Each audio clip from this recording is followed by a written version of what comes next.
So good morning, ladies and gentlemen. It is my pleasure to welcome you on the last day of the Prague European Summit 2021 on the early bird session now in the morning with the panel titled Kosovo-Serbia Dialogue, Heading Towards a Breakthrough or Stalemate. We are joined by distinguished speakers, and we were supposed to be joined also by Mr. Miroslav Lajčák, who is the EU's special representative for the dialogue and for other regional issues in the Western Balkans. Unfortunately, he could not eventually make it in person or even connect online, but he was so kind to send us a video message with his contribution. So first we will start with playing this video message from Mr. Lajčák, and then we'll move on with the discussion.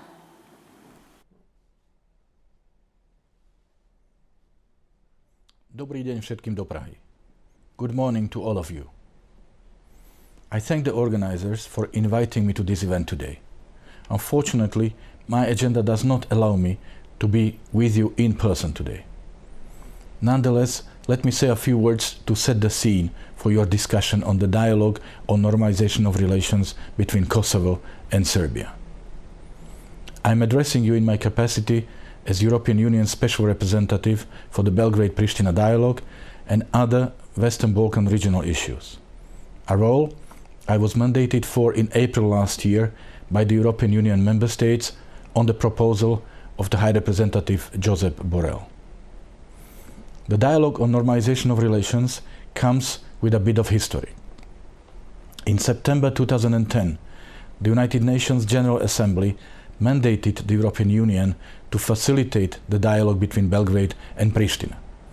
It did so with a very clear aim, and here I quote, to promote cooperation, achieve progress on the path to the European Union, and improve the lives of people, end quote. In other words, to bring both Kosovo and Serbia closer to the European Union.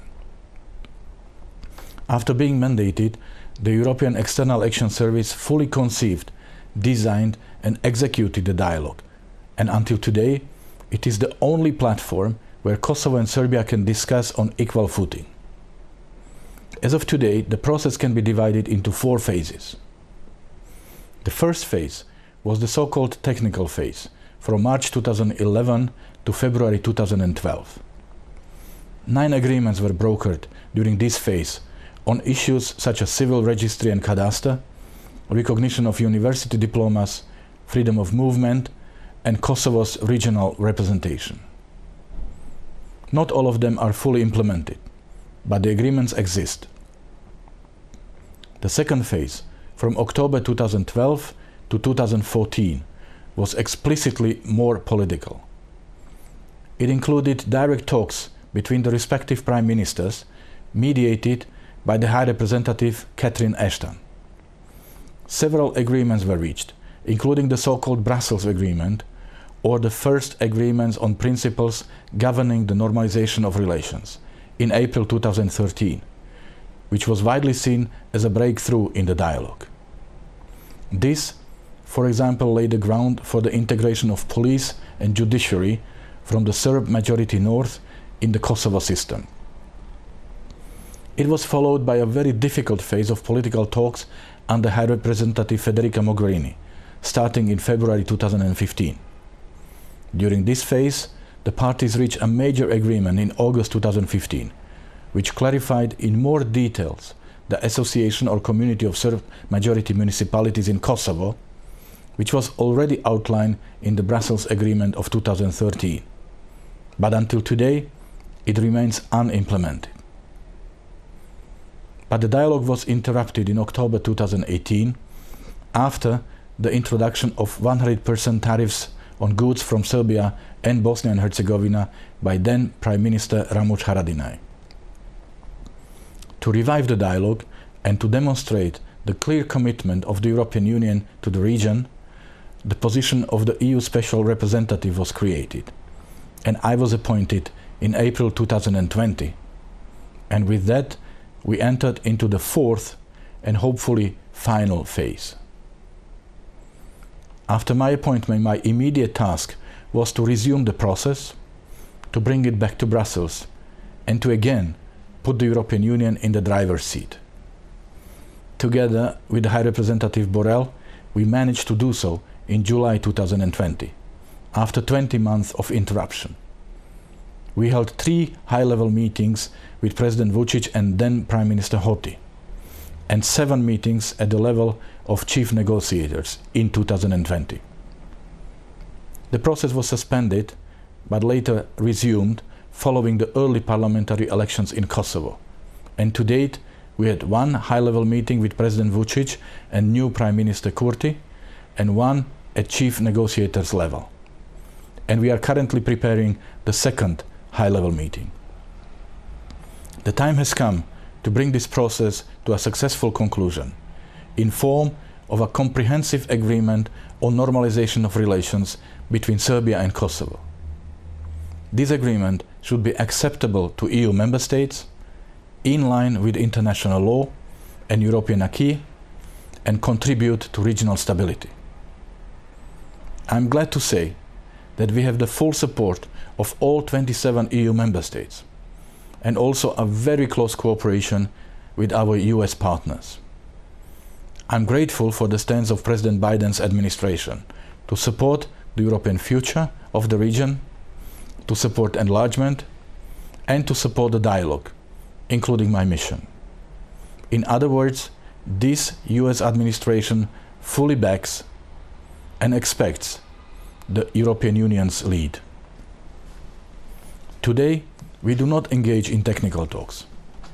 We are currently negotiating one very political, comprehensive normalization agreement, addressing in parallel both issues that have not been addressed before, but also issues that were agreed in the past, but not fully implemented. No need to say that the negotiations are very challenging. There is a lot of work to be done, but the process will continue. And with that, I wish you a fruitful discussion. Ďakujem pekne.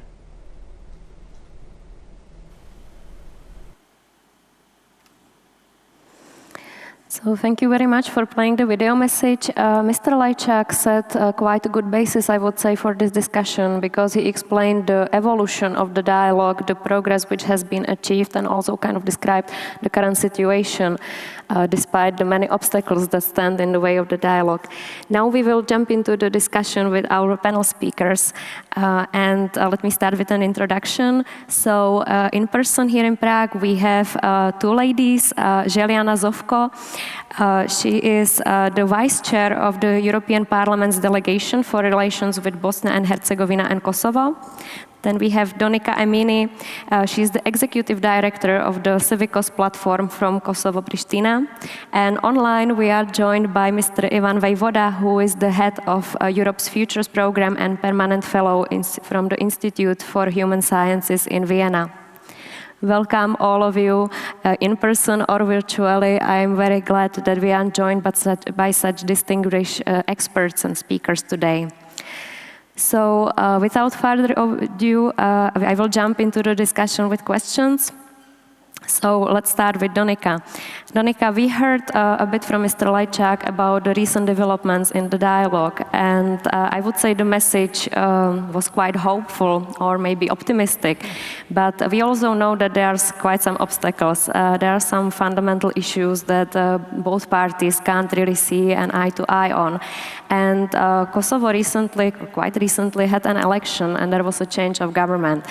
The new Prime Minister doesn't seem to put the dialogue as a priority. Can you tell us a bit more about it? What's the new Prime Minister's and government's approach to the dialogue and how they want to see it developing?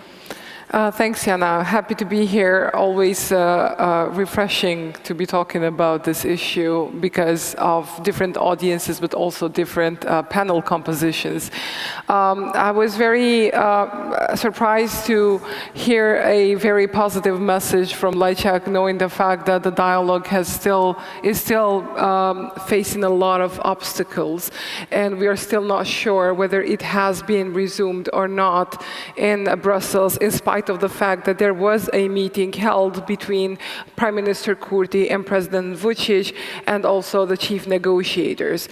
Well, looking at the past, I mean, the dialogue hasn't been like in crisis just because of the tariffs, like Mr. Lajčák has mentioned, but also by the fact that the process highly depends on elections. and this is what I've mentioned yesterday in the roundtable discussion, is that every time we talk about the events in the framework of the dialogue, we just calculate it based on the elections in Kosovo, elections in Serbia, elections in the EU, and then it further complicates the process by adding the elections in the member states, such as the ones that we are going to have in Germany and then in France, given the fact that these two countries have been considered the backbone of the dialogue process, supporting heavily Lajčák and his team. One of the reasons why the dialogue was on hold for a 20-month period, it wasn't just because of the tariffs. The tariffs were there because of an idea launched in 2018 in the auspices of the ALBA Forum, the idea of exchange of territories as a final solution between Kosovo and Serbia. And I'm mentioning this because it was exactly the EU, through Mogherini, which in a way implicitly supported the idea. And that's when the crisis, the real crisis in the dialogue started. Because that was the turning point. At that point, citizens of Kosovo and Serbia thought, do we still need the dialogue? I mean, have the agreements reached between the two parties changed the situation on the ground? And if territorial exchange is the solution between the parties, then why do we need all the agreements that have been signed so far between Kosovo and Serbia? And all the success reached with the technical dialogue, but also the political dialogue, even with partly implemented agreements, in a way was put into jeopardy. And now, fast forward, we are talking about new government in Kosovo, which is a government that for the first time does not have the KLA commanders part of it, meaning that Kosovo has made it detached from the past, meaning that Kosovo citizens have voted for a progressive, forward-looking government, which is composed of people who have never been part of the dialogue, have never been part of the war directly, and represent a different spirit in the process. With Kurti, it's even more complex because he's getting the dialogue at a very critical point, the point of the territorial exchange idea, which has been discussed. And the second one is, the DC agreement. I mean, Lajčák mentioned explicitly that the only platform is the one offered by the EU, in which both parties can equally discuss on the issues that are open between the two countries.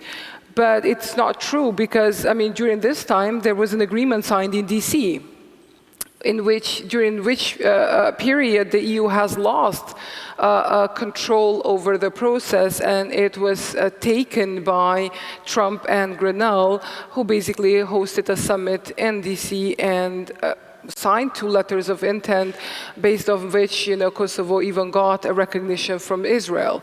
So now the EU is trying to get it back, but with Kurti it's not easy. It's not easy because first he, explicitly does not prioritize the dialogue as much as the international community would like it to be prioritized. The second point is that he wants to restart the process. That's the problem that I mentioned in the beginning. We have failed to create all the parties a process very sustainable. So every time we have changes in the government, apart from Serbia, because in Serbia nothing changes, which is just there to stay, we in a way start to create this fantasy that we can start all over because we can do it better than it was done before. And this is Kurti's approach. He personally wants to revisit all the agreements signed so far to see where the problems are, like mapping of all the process, and then restart on with a different approach, which is, based on principles, based on conditions.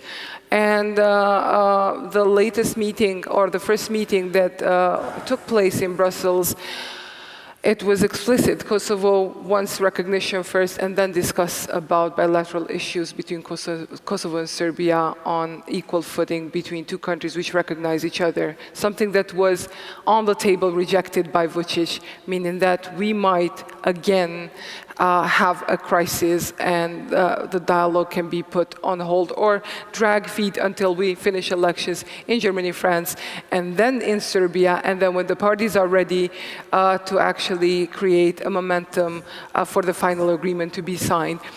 The new government in Kosovo is still consolidating, and it is very early to see how is their approach towards the dialogue. However, there is one issue that we will discuss in the future, which is the association of Serbian majority municipalities, for which Kurti has a different approach and to its implementation and to the way that that association will look like. Thank you very much, Donika. And also, when you mentioned the Association of Serbian Municipalities, it seems to be actually one of the very crucial obstacles on the way towards finding some solution, so we will talk about it a bit later. But now I would like to turn to Mrs. Zovko. And there is a lot of talk about the influence of or interests of usually external Eastern powers in the Western Balkans in general. And I was wondering, from your position as member of the European Parliament, I'm sure you discuss this quite often. Do you see any influence also in the dialogue? And if so, how do these external powers influence or project their interest into the dialogue? Right. Thank you very much, and thank you for having me here on this interesting panel. I think it's the most sensitive one when we are talking about Western Balkan. Eastern influences in Western Balkan are obvious, and we've seen that during the years when we left this space for other people to and third actors to fill in. And I'm not talking only about the influence of Russia and China, but also influence of Turkey that has a very assertive policy, and the Gulf countries. So even in this dialogue, if they're not involved directly, indirectly throughout the media, throughout social media, and this campaign that was being led during the COVID crisis, we have quite a defeatist atmosphere among the electoral bodies in this area. So directly, I would not say that they can have an influence, because European Union is leading this dialogue, and as my partner on this panel has said, it's not very successful dialogue so far, so there is no need for somebody else to influence it. But the other factor is also United States of America that have taken lead in the past, which was not accepted by European Union and by the other party, and it was quite aggressive lead. So now we are seeing America that is following European Union, which is a very positive approach, but positive approach in a sense that this should be European solution. But following the statements that we are receiving from both sides, these European solutions are not being considered, because we have the recent publication by International Crisis Group that has offered 3 solutions to get out of this impasse. And I have not seen anyone really discussing openly these 3 solutions that are on the path of European solution on unresolved issues that we have seen in Italy, with the case of South Tyrol, that we have seen in Belgium. So we are still being very confrontational, and in the public debate, we are not accepting quite the fact that European Union does depend on the elections, because our foreign policy and our strategic autonomy depends on the leaders and which path they will take in the future. So everybody is following what will happen in Germany in a few months' time and what will happen in France. I was a witness of Rambouillet deal. I was in France then. So as one American state secretary has said, once administration changes, everything changes. So I think for us Europeans, this is a really peace and security issue, and all the Western Balkan stability depends on the solution of Kosovo and on this dialogue that should be two-way approach. It should not be like, I say my story and I don't listen to you. I'm just directing my speeches to my electoral bodies and fulfilling their dreams. And on the other side as well, we've seen that Vučić is playing he's playing games with China, with Russia, and also with European Union. And on the other hand, Kurt is only talking to America. So we want to see a real dialogue, people talking to European Union audience. And that will be the real start of the true dialogue. I don't know if I answered this, but we should never neglect the fact of the security issues, of the real Eastern partners that are coming there, returns of the ISIS fighters. And this is all the area that we can, in future, see big instability if this dialogue is not set on the right foot. I have seen Mr. Lajčák over the weekend because we were in Dubrovnik Forum, and I'm getting a bit more positive messages now, and I'm sure that he will find a way to put this message across that these people should start talking European language. Thank you very much, Mrs. Zovko. Now I will turn to our distinguished speaker connected online, Mr. Ivan Vejvoda. So all of our speakers kind of touched upon the role of the United States in the dialogue, or basically normalization of relations between Kosovo and Serbia. And there also has been highlighted the difference between the Trump administration and the current Biden administration. And I would like to ask you to elaborate a little bit. What do you think how the United States and the current administration under Joe Biden can actually revitalize the dialogue, and what the synergy between the EU-led dialogue and the role of the United States could look like? Thank you very much, and thank you for the invitation. I'm sorry that I cannot be in Prague with you. I'm actually in Greece at a symposium here where Prime Minister Albin Kurti is actually present, the SIMI symposium, and we're having similar discussions here. America is back. The Biden administration has a new approach, most welcome in all quarters, and in Europe in particular, back to a multilateral approach against transactionalism, and in a very cooperative mood with the European Union. As Miroslav Lajčák said, the EU is in the driving seat. This was decided, as he said, in 2010 at the UN General Assembly, and the United States has been fully supportive of this approach. It is very important that the two work hand in hand on finding a solution. And in fact, the recent visit of Miroslav Lajčák, together with Matthew Palmer, the Deputy Assistant Secretary to Pristina and Belgrade, I think is a demonstration of that willingness to work very closely.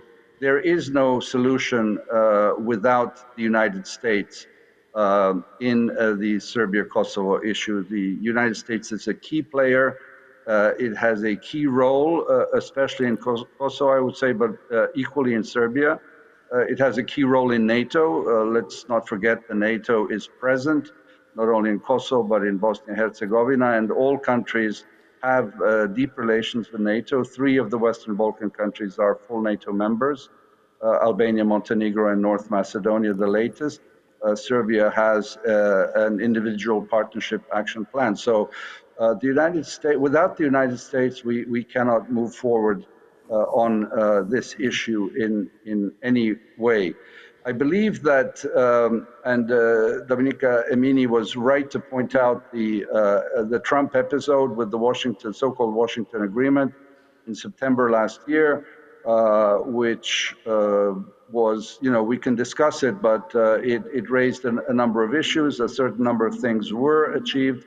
I would say in particular, the Development Investment Agency of the United States that decided to open a regional office in Belgrade covering the whole region, including Greece, that would support private and public investments that would have a regional character. So not everything was negative in that agreement, but I would say that the Biden approach goes back to an approach that existed under the Obama administration. Thank you very much. Now we will actually start with the second round of questions. So, Dominika, I will turn again to you, and we will dial back to the question of the Association of Serbian Municipalities. It seems to be an endless and never-ending question, what to do about the north of Kosovo, which is inhabited dominantly and mostly by Serbian population. And I wanted to ask you, also in the context of the new government and the revision of what has been agreed and what has been implemented so far, what solution do you see as feasible for the Association of Serbian Municipalities or the north of Kosovo in general, without jeopardizing Kosovo state as such? Well, I mean, that's a huge problem, I must say. I mean, when the Brussels Agreement has been signed in 2013, it was a milestone. That's how it was considered, a historic agreement reached between the two countries. Although in the beginning we didn't know what was signed, because the agreements, I mean, the process lacked transparency, clearly. But even, when reading the agreements, it's very hard to actually see the details, because the EU has used this ambiguity as a strategy which in negotiations is okay, but in the case of Kosovo and Serbia, it was used negatively by political elites in both countries to basically just declare themselves as the winner of the dialogue, whereas the other party as a loser. If you look at the agreement back in 2013, it really lacked details about the association of the Serbian majority municipalities.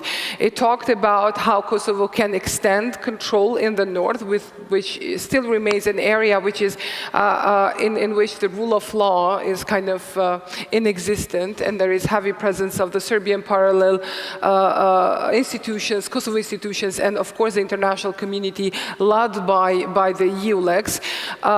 So the 2013 agreement provided this platform for Kosovo to extend its presence in the north by establishing 4 municipalities which would be functioning in the framework of the Kosovo law and legal system, and also it touched upon police, judiciary, things that are related directly to rule of law and security. And then of course there was the association of Serbian municipalities, which does not only include the municipalities in the north, but also Serbian inhabited municipalities in the south. In principle, in the beginning, that was agreed on, and it was adopted in the parliament. But then in 2015, I mean, Lajčák mentioned that there was another sort of agreement, because, I mean, this was a process in Brussels. I mean, an agreement, numerous agreements have been renegotiated because, I mean, they needed further detailed, to be further detailed, or sometimes they just didn't work on the ground, so they needed to see what was the problem and further sophisticate the agreement. I mean, just the freedom of movement has been renegotiated 4 times. And this was the case also with the Association of Serbian Municipalities. And again, in 2015, we had, all the details sorted, and then the fear of allegedly creating a similar scenario to Republika Srpska was there. there. This discussion, in a way, has been led by Vedvendosy and Prime Minister Kurti, who, instead of calling it an association, called it a zajednica, and gradually started building this narrative that would be something that is similar to Republika Srpska in Bosnia and Herzegovina, which then would have a detrimental impact on how the country functions internally. With that being said, then the political crisis in Kosovo started. I mean, if you remember the tear gas in the parliament, which was, broadcasted in all European media and beyond, it was literally done because of the association agreement and because of the disagreement among the political elite in Kosovo in relation to this issue. Now, from 2015, now we are in 2021 and still having the same debate in Kosovo. How can we implement this agreement without making Kosovo dysfunctional internally? But that's a problem. Because of the lack of trust, it is one of the reasons why the association is failed to be implemented is because it's Vučić on the other side. I mean, if you look at, for instance, Lista Srpska, which was created and by the Brussels Agreement in 2013, which purpose was to represent local Serbs in the Kosovo parliament, then if you look at it now, it has monopolized the political representation for the Serbs. It's directly linked to Vučić. It doesn't take part in any government decision without prior consultation to Vučić, and it killed the opposition from the Serbian community, because now it's like just one party, and you either have to be part of it, or you are out of the politics.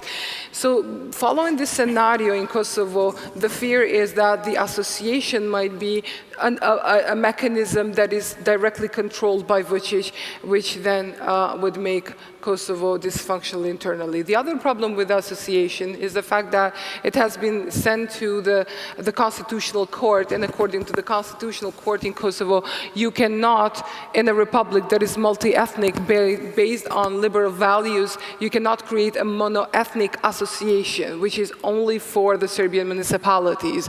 And this is, brings me to what Kurti's main argument is, that we cannot create an association that is, mono-ethnic.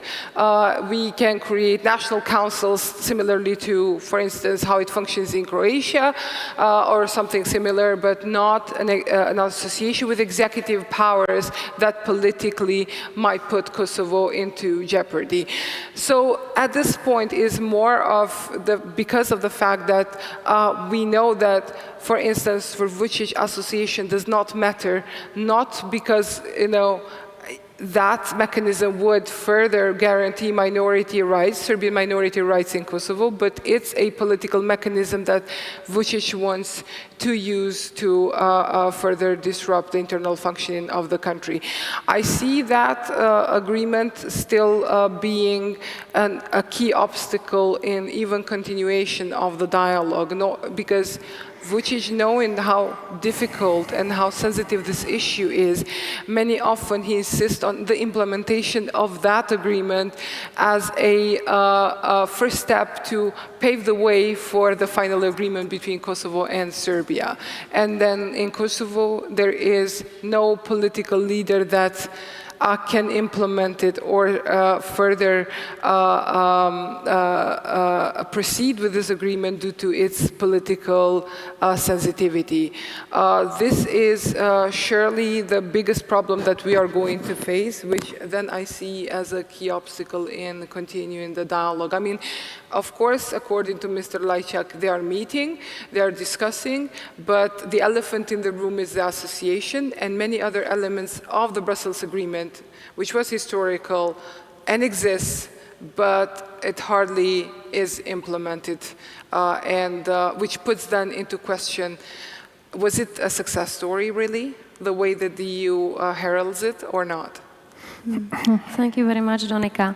Now I will turn to Mr. Vojvoda, because we heard a lot about the Kosovo point of view and Kosovo approach to the dialogue, and now Donika touched upon slightly on the issue of Association of Serbian Municipalities and how it's actually viewed by President Vučić or in general the Serbian leadership. And we also mentioned that while in Kosovo the political situation is very dynamic, you've experienced quite a few elections in the past 2 years or so. But in Serbia, on the other hand, not much is changing in terms of leadership, so probably this government and President Vučić will stay for some time. So, Mr. Vojvoda, can you tell us a little bit about what could be the acceptable solution or compromise for Serbian side, and also whether you personally think that this government could be the one to reach a compromise and sign a comprehensive agreement with Kosovo? Thank you. That's the million-dollar question. Yes, certainly the President Vučić and his government have been in office now for 9 years, nearly, and the simple one-word answer is, if there is a government that can reach a normalization agreement, it is this one. It is what I call the Nixon to China effect. It is someone who is from the right wing of the political spectrum, who has nationalist credentials, who can make these kinds of tough decisions. Will it actually happen? We'll see. As both my co-panelists have said, this is not easy and challenging. Dominika explained very well the various ramifications of the issue of the community of Serbian municipalities in the north. But allow me to say, take a step back and look at the bigger framework. Jelena Zovko mentioned South Tyrol. European history is full of issues like this. If we go back to Schleswig-Holstein between Denmark and Germany after World War I, Alsace-Lorraine, the Faroe Islands, you name it. We can have a long list of these issues that have found solutions in the end. Remember, in South Tyrol, bombs were being thrown in the 70s on this. The question that we really need to ask ourselves in Serbia and in Kosovo, do we want to be like the issue of Kashmir and not having solved between Pakistan and India for 70 years a similar issue, although each of them is different in their own right, but similar in other aspects? Or do we want to have a situation like in Cyprus, that for more than 45 years things have not reached an agreement, and we still see a certain number of tensions? The question really is, do people want to live with the status quo, with an unresolved issue? There is stability. I don't believe, fortunately, that we will have another war in our region, because unfortunately we did that in the 90s, and no one in their right mind wants to go back to a conflict. So there is, I think, the unfortunate scenario that political leaders will not find courage and leadership to move forward and find the difficult compromise, which is always difficult. And that's why I would like to mention what happened between North Macedonia and Greece. The two leaders, the two prime ministers, Tsipras and Zoran Zaev, found the courage to go fully against their public opinions that were totally against reaching the Prespa agreement that was reached in 2018, because they looked beyond the boundaries of daily opinion polls and their ratings, and saw that if they wanted to live a European life based on European values of rule of law and democracy, they had to make the difficult decision and make a compromise. In the case of North Macedonia, changing the name of the country, not a trivial issue in any way. And so I think the parameters are the same between Belgrade and Pristina, Serbia and Kosovo. Do we want to sit down and realize that both sides need to give in something, because that's what compromise is about, and find a solution that is least painful for both sides. Kosovo needs a chair at the United Nations. That chair goes through the UN Security Council, where Russia and China have a vote. If Serbia says yes to something, then Russia will say. Russia has always, I must say, been rather honest and said, we cannot be more Serbs than the Serbs. How do you translate that? Well, it says if Serbia agrees, who are we to say no to a chair for Kosovo in the United Nations? So many steps await us as we move forward. Domestic politics clearly are a meddling factor, but leaders have to rise to the occasion, find the courage, and to move in the direction of a solution. And that is why the European Union is so important. I like to say that we are geographically lucky to be in Europe, and that the European Union is the peace project that all of our countries want to join. Let's not forget that all countries have a fully declared interest, strategic interest in becoming members of the European Union. Well, if that is the path, then we must solve it. And the European Union has been very clear. I, as you know, was advisor to Prime Minister Zoran Đinđić back in 2002 and 3. European Union said then, we will not take in a country that has an unresolved territorial issue like Cyprus. You know, acknowledgement that a certain mistake was made, the European Union lives with it now, but a new Cyprus will not be taken in. And so if we're serious about our EU integration path, both in Serbia and Kosovo, that means that we must find a solution. And that's why the efforts of Miroslav Lajčák and all those who preceded him have been so important. I think that the European Union has awakened to the fact that it has opened a space, and Jelena Zovko spoke about it very clearly. China, Russia, Turkey, and other countries have moved in a certain number of ways. And I would say that Russia would be very happy if we were not to find it in ourselves to solve this issue, because then there is space for meddling in these affairs. I must say that the European Union has not been helpful in allowing North Macedonia and Albania to move forward after the historic agreement that they reached. We were all hopeful that after this courageous decision, the European Union, reward is not the right word, that it would support the European values that were declared by such a movement, and that would give new momentum to the whole region.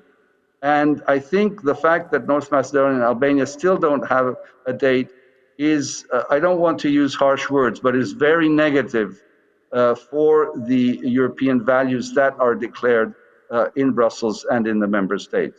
So to come back to your original question, if there is a government that can do this, I think it is. I think the fact that we are in Europe helps, that this will not be something that goes on for 70 years. And it will, again, need the United States to be the fundamental partner on the path to the solution. Thank you very much, Mr. Vejvoda. Now I will go back to Mrs. Zovko. I've seen you wanted to react. Mm-hmm. Yeah, I just wanted to react and to follow up on what Mr. Vejvoda has said. It takes a courage and it takes a vision from these two leaders to find, as well, to put themselves into the context, present context of European Union, which is not strong and which is trying to find its role as well in the future. That's why we have a conference on future of Europe, about what Europe we want to have.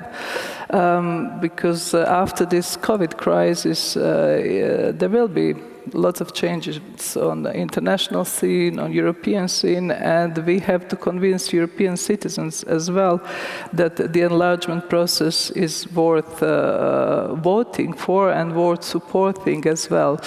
The fact is, people have to decide, and the European administration has to make a decision and to speak openly.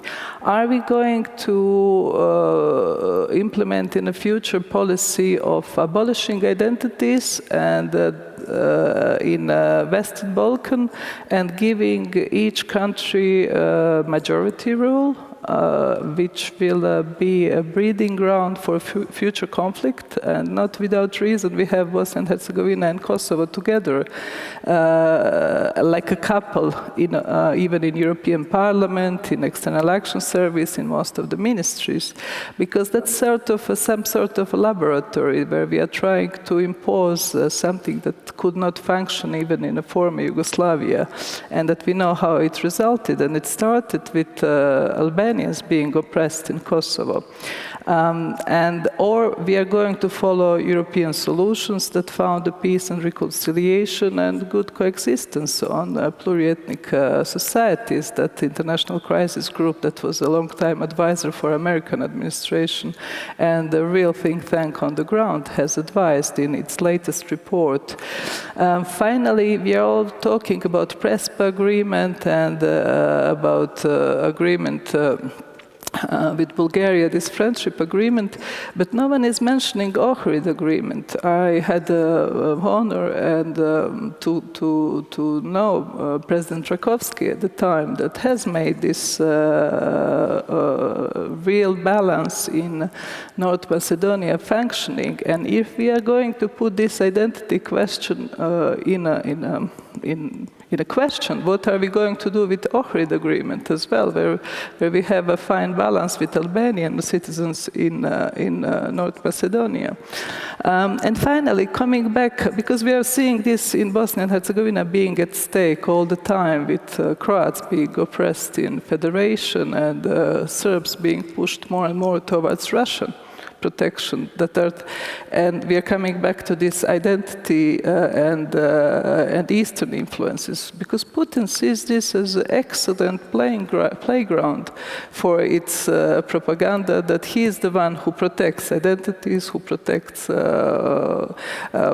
these people on the ground, and more the European Union, by not understanding it, are pushing these leaders towards these narratives.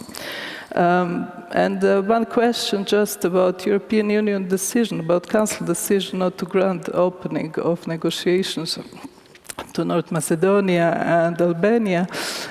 We still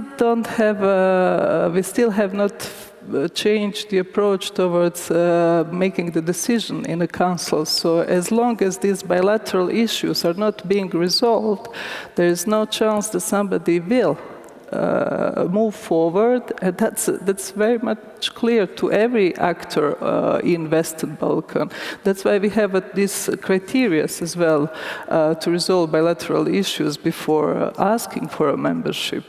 So unfortunately, I think that communication has to change within Western Balkan. Reality has to be understood, what is going in European Union, and also for European Union as well, we are trying to spread the message that for us this is a peace and security issue, because, as Mr. Vojvoda has said, we have been dealing with Kashmir for so long, we have been dealing with North Cyprus, and we've seen what is happening there with Erdogan coming and spreading messages from there, and we have seen what happened in Nagorno-Karabakh when the moment of weakness was used, and we were unable to protect this community at some sort of point. So these frozen conflict areas can be frozen for ages, but then you never know when the big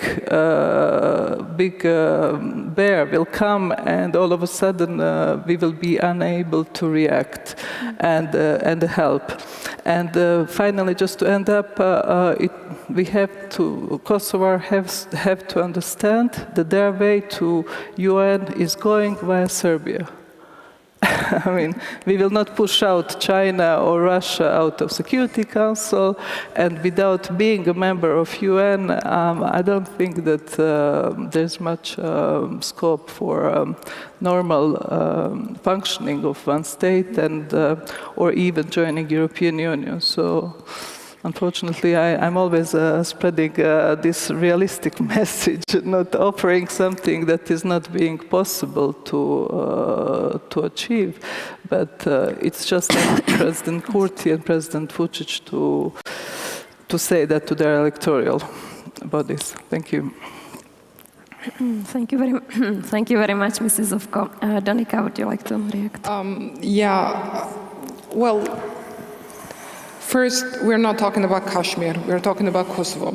And we are talking about a country that is in Europe, which, you know, is a potential EU candidate. And we are talking about various mechanisms that the EU has and the international community, UN and then the EU, to actually make a direct impact in the process. And here I'm mentioning specifically the fact that Mr. Lajčák mentioned in 2010, there was, you know, a process which was initiated at, you know, the UN Security Council, given the mandate to the EU, and the reason why the mandate was given to the EU was because the EU not just wanted to become a global actor, but because the EU thought at that point that through the EU membership card or EU membership mechanisms, they can push the countries forward. So we are talking about a number of mechanisms that they are out there which haven't been used properly in order to make this a success story. So, you know, like these comparisons cannot be made. I mean, in terms of, yeah, how a frozen conflict stays there forever and the status quo is bad, we totally agree on that in Kosovo. I mean, it was President Thaci who said that, you know, like status quo is worse, so then association is also a bad idea, so let's try territorial exchange. So we know that the status quo is, you know, especially with the current geopolitical changes, but also the fact that small states, unrecognized states, are a burden for the international community. We totally understand the complexity. Yet, now, it is, you know, the situation is different because now we are talking about an EU which, you know, basically not only has failed to use the mechanisms that are out there that could be used. I mean, apart from the EU membership card, the EU had and still has the biggest CSDP mission in Kosovo, which is EULEX. Another presence with executive powers in the beginning, which gave the EU an extra power, which I personally think it shouldn't have been the case because it complicated things even more. But still, you know, with all that much, you know, of presence, of failing to have a success story, it speaks volumes about, you know, how ineffective even the EU as facilitator was. The second point is that will it really, the final agreement, pave the way for EU membership or for UN seat for Kosovo? I mean, look at North Macedonia. It was rightly mentioned in the panel that even after reaching the agreement, implementing it, changing the constitution, they cannot get the accession negotiations. You know, Serbia got it the moment they signed the Brussels agreement in 2013, an agreement that is not implemented. Still, they got it. So the bar is, you know, going higher and higher, and then the trust is, you know, the lack of trust is evident among the parties. Like, if you read every statement of the EU, of Serbian politicians or political elite, is that, well, look at Macedonia case. North Macedonia has changed its name and is still being blocked by Bulgaria. There was always going to be an obstacle. So why do we do this? Why do we sacrifice it? Because, you know, lacking the EU leverage and the enlargement crisis clearly has an impact also on how the EU as facilitator is being viewed by the parties, but also it then redefines the overarching goal, which is the EU membership. In the case of Kosovo, it's even worse. You have an EU that is unable able to deliver on visas for Kosovo, and it's a technical process for which Kosovo since 2018 has fulfilled the criteria. So then, you know, like politicization of all the processes and dependent on the elections, for instance, visa issues on Kosovo are depending on local elections in France, kind of makes, you know, the parties really not trusting the EU. And that's why on occasional cases throughout the 10-year period, Kosovo has often turned to the DC, to the U.S. administration, because that was seen as the only way to move processes forward without further complication by the EU. And also the last part, of course, it takes two to tango. While the EU has been unable to capitalize all these mechanisms to push the countries forward and entered in this stabilitocracy cycle in which we talk now about stability, we don't talk about, and securitization of the process, we don't talk about normalization anymore, we talk about conflict prevention. See, we went back to, like, let's talk about, you know, like, potential conflict between the two countries and not normalization anymore, 10 years after starting the process which was supposed to normalize relations. But on the other hand, we have local elites. I mean, both elites in Kosovo and Serbia never calculate on next generation, they calculate on next elections. I mean, I would really be keen to have two leaders such as, you know, Tsipras and Dimitrov, in a way, paving the way for the agreement. We all have seen the positive vibes of two leaders hand in hand in each European summit, sending positive messages. There was no transparency, but yet again, they send messages that they are working towards something that is going to be good at the end. In the case of Kosovo and Serbia, we don't have this. I mean, the tensions in Brussels were evident, and in Serbia, tabloids declare war to Kosovo every day. In Kosovo, all the news that is being out there put by the Serbian government-controlled media and Russia disinformation is being translated and published out there. So the leaders are not even trying to create a momentum in which, you know, the final agreement would be signed and be acceptable by the citizens. So in all this, we are having this crisis that really we were hoping that with Kurti as a new party in the process, with Lajčák as a very proactive person who is really trying hard to take control of the process, and with which is still problematic, but we cannot do anything. It's the government, it's the country's representative. We will have a new momentum through which the EU is going to succeed, but also both countries going to pave their way towards EU integration. Thank you very much, Donika. To wrap up, because we have only 3 minutes, I would like to ask or pose a question which we got from the audience, and it was also the most voted for question. Because the Czech EU presidency is approaching very fast, we take over actually in 1 year for autumn 2022. The question is whether you have any direct and concrete foreign policy recommendations for the Czech government regarding the Western Balkan 6 during the presidency. And to save some time, I would like to ask each of you to try to briefly identify one recommendation that you would give to the Czech government. So maybe let's start with Mr. Vojvoda. Thank you.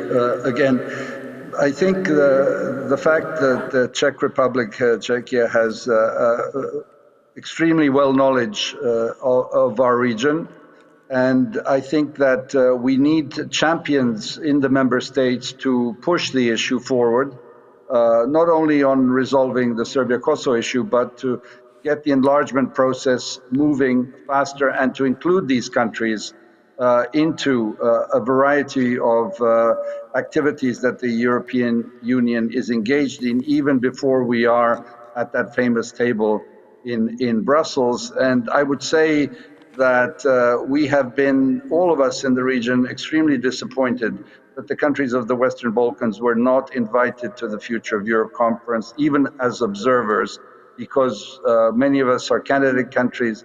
We are geographically surrounded by the European Union, and I think it would have been a prudent decision to have us at the table. So the recommendation is, push in the direction where the European Union has already engaged now and leave less space for third-party actors. Thank you very much. Mrs. Zovko, what would be your recommendation?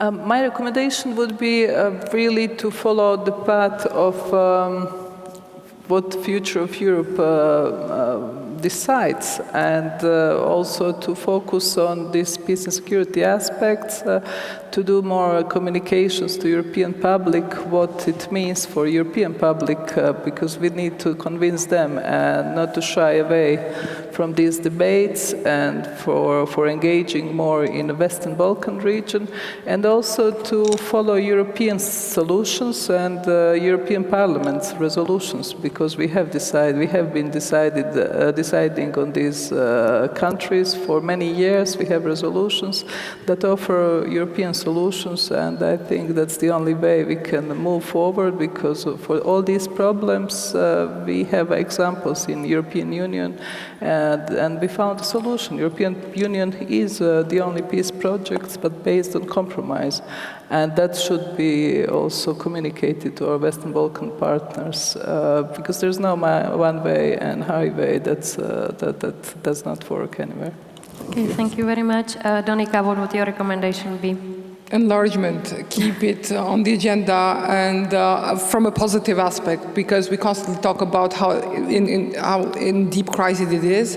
Now let's talk about the positive aspects of it. I mean, we are in the Czech Republic, and these countries have been democratized because of the EU. These are really the symbol of EU normative power. So that let's really use the success story that was here to actually make it a success story in the Balkans as well. Political membership is crucial, because it's not about just becoming part of the EU, it's about completing the democratization process which we started in the 90s. I want to live in a democracy, and this we can only do through the EU membership process. Thank you very much, Donika, and I'm happy that we are ending on a relatively positive note, even though the discussion revolved around a very difficult question and issue. I would like to thank all of our speakers as well as audience for joining us this early in the morning on the last day of the summit, and I would like to encourage you to stay tuned or stay present for the rest of today's program. I hand over the floor to the lead moderator. Thank you. Thank you too, Jana. Thank you for moderating the debate. As you said, the debate ended on a positive note, and hopefully the EU's facilitation of the Kosovo-Serbia relations will also bring positive outcome, and hopefully will welcome both of the states in our European family soon enough.